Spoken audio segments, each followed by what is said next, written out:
Well, it seems like all I'm playing on this channel is Flotsam Map 6, huh? Well, Mapper actually is he's someone that likes no chance. And a lot of my conversation with him is just me kind of making fun of him for that because he likes it and I don't. That's awesome. His name is Dispeptic. Dude's a beast. His maps in this water are just so based, and this one seems to be my favorite. Rolls left behind. It's like damage rolls left behind. Credit Brendan with that joke. But yeah, this beginning you can fall off and stuff. Rev missiles, you don't really have any place to break them, but it's whatever. Second part though, I like to pre-fire the BFG like just before I get in the teleporter. That way I can shoot the BFG ball at one cyber and then get a good point blank on the one on this side. Now there's got to be like there's gonna be a good amount of YOLOing here if you want to get these cybers killed quickly, because you need to kill them before they get in your face.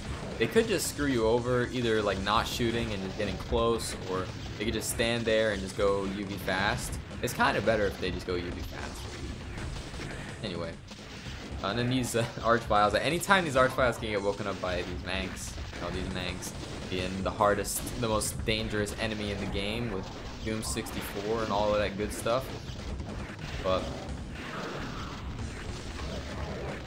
anyway, for that reason, you know, it's like if you eat a rocket in here and you survive it and you try to like play around and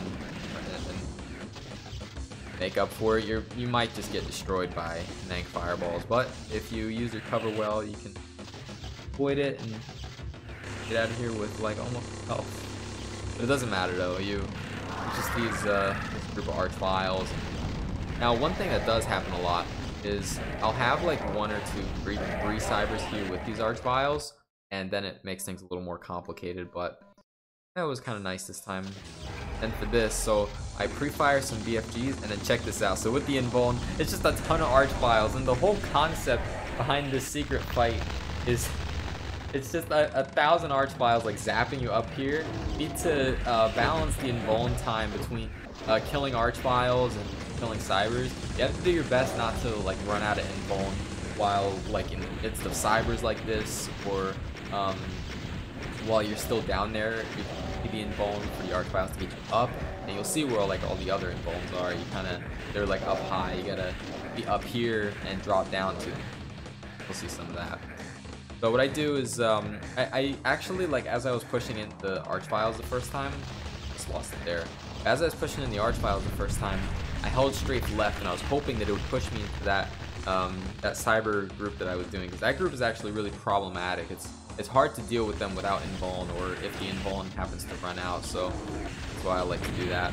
And so this went pretty well. The goal is to kind of like the first like 3 invulns or so, if you can hit the archviles, get them to zap you up in a position where you can get to the cybers quickly and use the invuln to take out cybers, then get back in business really quick and have some good efficient invulns.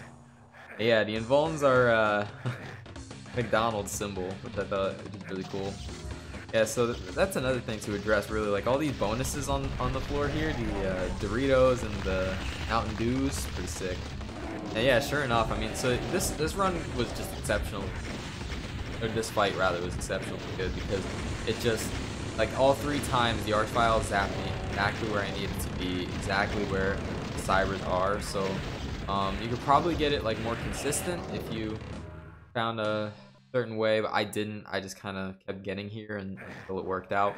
But yeah, now what I can do, since the 3 groups of cybers up top are gone, get down here and I can just focus on using all my invulns to take out as many archviles as I can. And this is a good thing Starduster was telling me, because he's also running this. He'll probably get a better time for reasons. But I tried to push in the center of those archviles, because it's good if I'm kind of stuck in the middle of them for a little bit, and all those zaps, flash damage is hurting the archviles a lot. So that's kind of the reasoning there. This is probably the least efficient invuln I did, just because of that move right there. Like, I probably could have circled around just a little more and gotten a good angle like this, where a lot of tracers could go off like that. But and now we're just kind of doing the same thing over and over. Now I'm not sure what I started doing different, but near the beginning of my attempts, when I would kill these archviles, a lot of times I was having like an invuln take into the finale, but I don't really remember how I did that.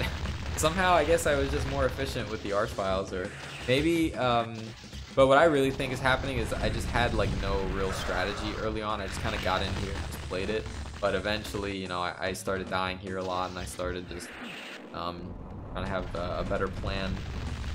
But yeah, so I was also concerned there, like I needed to get out of there because I knew the invuln was running out, so I just kind of let them zap me out. Yeah, it's a really interesting concept. I've never seen like this before. Archviles. I guess the last invuln, or maybe there's one more, but either way, you do some damage. It's hard to do because you want to like get in the center and try to hit a bunch of them, but really the best thing you can try to do, and you'll see near the end, like when I do run out of invuln.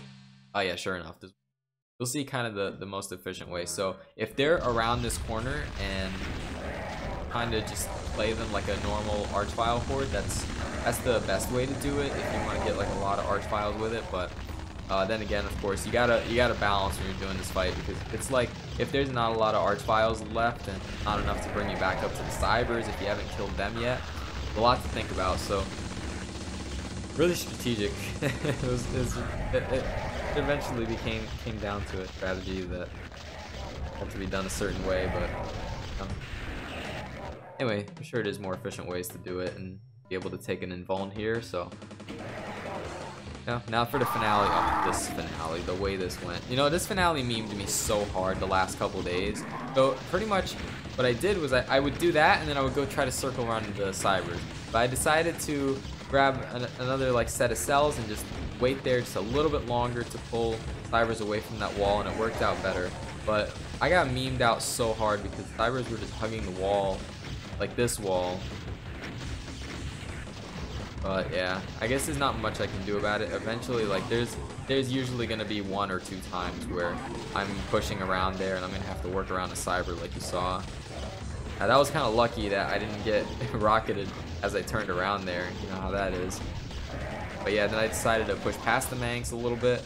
Not too many left, so I was able to just get in here, and a ton of damage happened there, which really sucks. Health is really low, so now I got like all these Manx and revs and cybers, so that means like we got splash damage going. And yeah, basically it's like, you know, it's one thing where you're like, oh man, I don't know if I'm gonna survive this at this low health, you know, I gotta be so careful. And there's another thing when you're looking at the demo after and you're like, oh man, this is boring, had to be careful. Oh, and this infighting rocket, hold on, let's appreciate. See him? Look at this guy right here. I saw that. I was like, I saw that. I was like, I didn't want any of that, but I got some of it. But yeah, that's probably one of the scarier parts. Run. Man, this fight could have used one more invuln.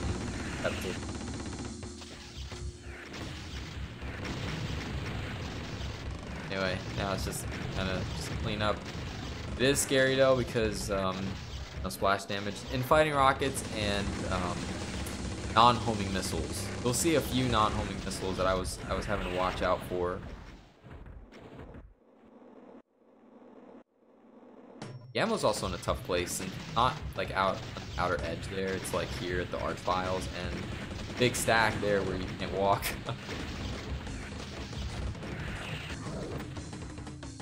There, that infighting rocket. Not messing with that. Not going anywhere near there. Now I'm just kind of like throwing BFG balls at them at this point. Like, on this guy, that guy could have done whatever he wanted to me. He had the entire run in his hand. That guy. I think. I see that, like that non-homing missile. For my major. But eventually, stuff gets whittled down.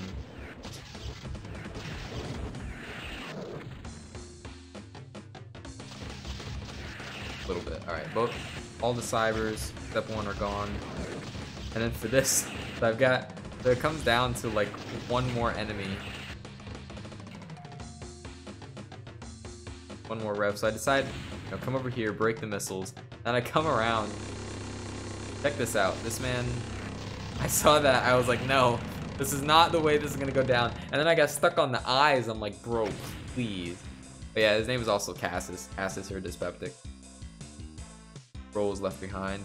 Yeah, I thought that was really cool. His maps in general are pretty based. The junk food WOD, it has 69 maps on the gameplay. The premise behind this WOD is to have just kind of BFG spam pleasure. That's why it's junk food.